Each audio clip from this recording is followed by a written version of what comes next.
Well, Donald Trump is going to address the nation tomorrow night at 9 p.m. And it appears he will be announcing his surrender in his war in Iran after he made his own personal surrender as clear as he possibly could this evening. Does Iran have to make a deal for the U.S. to end its operation in Iran? And have you spoken? That is Donald Trump surrendering from the first objective he announced in his war 4 weeks ago, which was, remember, the words unconditional surrender. Those two words. Unconditional surrender, of course, means, as we saw at the end of World War II, the surrendering country officially signing the surrender agreement, in which then both Germany and Japan at the end of World War II agreed to never fire a shot at the United States of America again and give the United States of America, in effect, complete control over their countries for the foreseeable future in 1945. That's what unconditional surrender was and is. Donald Trump quickly backed off his objective of unconditional surrender at the beginning of his war, within the first few days of his war, and to completely incomprehensible objectives, if there were any, that no one waging Donald Trump's war could ever explain to anyone. And when, much to Donald Trump's surprise and shock and amazement, Iran did the obvious in closing the Strait of Hormuz and shutting down 20% of the world's oil shipments, as well as crucial helium shipments and other important shipments through the Strait, Donald Trump's new objective in his war became opening the Strait of Hormuz, that was closed only because of his war. Donald Trump kept threatening Iran with greater and greater versions of what he called obliterating Iran if Iran didn't open the Strait of Hormuz by a certain deadline, sometimes 2 days away, sometimes 5 days away. And as those deadlines approached, each one of them, Donald Trump, of course, as Wall Street expected and as Wall Street put it, chickened out. Wall Street is where the term taco was coined, meaning Trump always chickens out. And Donald Trump has, as Wall Street says, chickened out on every one of his ultimatums that he has issued to Iran in his war, including the one that he issued yesterday at 7:26 a.m. when Donald Trump said in writing for the world to see, if for any reason a deal is not shortly reached, which it probably will be, and if the Strait of Hormuz is not immediately open for business, we will conclude our lovely stay in Iran by blowing up and completely obliterating all of their electric generating plants, oil wells, and Karg Island, and possibly all desalinization plants. So there was Donald Trump threatening to commit war crimes by destroying life-sustaining civilian infrastructure. And he said he was going to do it immediately. That was his time frame, immediately. He said he was going to do it, quote, if the Hormuz Strait is not immediately open for business.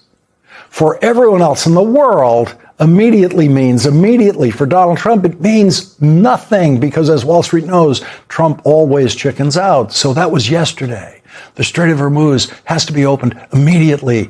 That was the objective, the full objective of Donald Trump's war yesterday. And this morning, when Donald Trump's Secretary of Defense was asked, quote, on the Strait of Hormuz, is opening the strait an essential objective? Pete Hegseth refused to answer the question in any way and wandered off talking about something else entirely. And then Donald Trump ended his day in a discussion with White House reporters after issuing a flagrantly unconstitutional and illegal executive order trying to seize control of mail-in balloting in American elections, which we'll discuss later in this hour. Donald Trump said Iran doesn't have to do anything anymore. They don't have to do anything for him to end his war. Does Iran have to make a deal for the U.S. to end its operation in Iran? And have you spoken? As the stock market was sinking again today, Donald Trump desperately tried to get the word out through talks with individual reporters that he was going to end his war very soon. But when reporters got to question him this evening, he announced to the world that he was issuing his unconditional surrender on the opening of the Strait of Hormuz. I think that the people understand it. We'll be leaving very soon. And if France or some other country wants to get oil or gas, they'll go up through the Strait and Hormuz Strait. They'll go right up there and they'll be able to fend for themselves. Look, problem with the Strait, a guy can take a mine, drop it in the water, and say, oh, it's unsafe. It's not like you're taking out an army or you're taking out a country or they can drop it. Or you can take a machine gun from the shore and shoot a few bullets at a ship. Or maybe an over-the-shoulder missile, small missiles. That's not for us. That'll be for France. That'll be for whoever's using the Strait. But I think when we leave, probably that's all cleared up. No kidding. When you leave, Donald, the Strait of Hormuz will be all cleared up. As soon as you leave, you're the one who shut it down with your war, and you are the one who will open it up with your surrender in your war. This program has resisted the edge-of-the-seat coverage about every movement of each aircraft carrier that is headed to the Middle East or the latest announcement of the number of troops being moved toward the Middle East, because those announcements have never once included the commitment of the kind of forces, the number of forces that would be needed to invade Iran. And no, 50,000 troops is not enough to invade a country of 91 million people. That's a little bit bigger than the New York City Police Department. So no, that's not enough.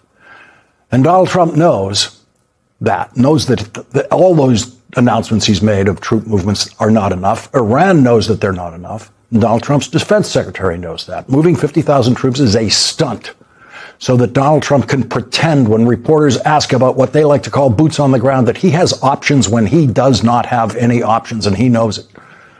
And so Donald Trump pre-announced his surrender tonight with reporters when he also eliminated what has been the edge-of-the-seat speculation indulged in other corners of the news media about whether Donald Trump would send in soldiers and Marines to get in there and seize Iran's uranium stockpile so they won't ever have the raw material necessary again to make a nuclear weapon. And remember, Donald Trump's stated objective at the beginning of his war was that Iran would never ever be able to have a nuclear weapon, and now Donald Trump has surrendered on that objective. In a fairly short period of time, we'll be finished. They will not be able to do a nuclear weapon for years. And when they are ready, maybe in a long time from now, able to do a nuclear weapon, you'll have a president that will be like me, and that he will go there and he'll knock the hell out of them again, because they cannot have a nuclear weapon. Okay. So we've gone from unconditional surrender to some years from now, another president is going to have to do the same thing, and that other president will be just like me, Donald Trump.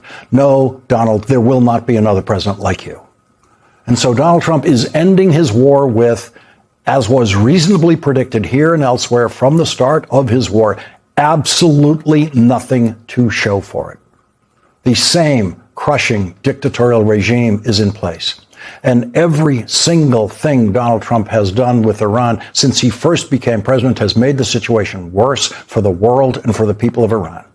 Secretary of State John Kerry negotiated the deal that Donald Trump has failed to negotiate with Iran, in which Iran put in writing that they would not develop a nuclear weapon. Secretary of State Kerry brought that deal back to President Obama, complete with a mechanism for monitoring that deal, thereby accomplishing the single greatest diplomatic negotiation of the nuclear age.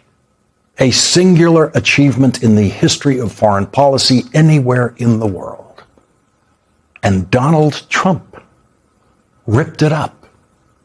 The Kerry-Obama nuclear deal with Iran, co-signed by our oldest allies, France and the United Kingdom, along with Germany and China and Russia. Yes, Russia. No one has been able to get all of those countries to agree on anything since then.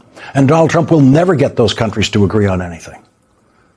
The stock market and the price of gas have been in control of Donald Trump's war from the start. And so now, with the stock market suffering its worst quarter in 4 years, Donald Trump is doing a very good job of sounding like the hopeless loser of his own war. In a phone call with CBS earlier today, when he was asked about the possibility of somehow removing Iran's enriched uranium stockpile, which was an objective of his war, he actually said, I don't even think about it.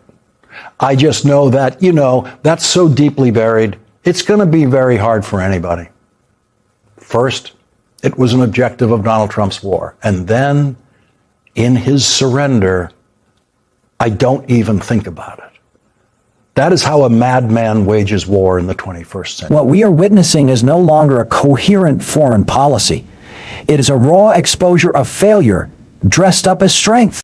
Donald Trump entered this war with the grand declaration of unconditional surrender, a phrase that implies total dominance. Yet within weeks, he was the one backing away from his own objective.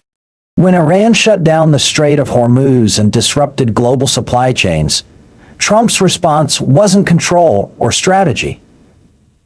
It was a cycle of ultimatums followed by retreat. That's not strength. That's systemic inconsistency. Worse still, when confronted with the reality that his core objectives were collapsing, from reopening Hormuz to stopping Iran's nuclear ambitions, Trump didn't adapt his strategy, he lowered the bar. Immediate action became, maybe years from now, threats of obliteration turned into quiet withdrawal. This isn't diplomacy, and it certainly isn't leadership. It's surrender disguised as rhetoric. And when a leader keeps shifting goals to match failure, it doesn't just weaken national credibility. It erodes trust in the entire decision-making system. That's the real danger.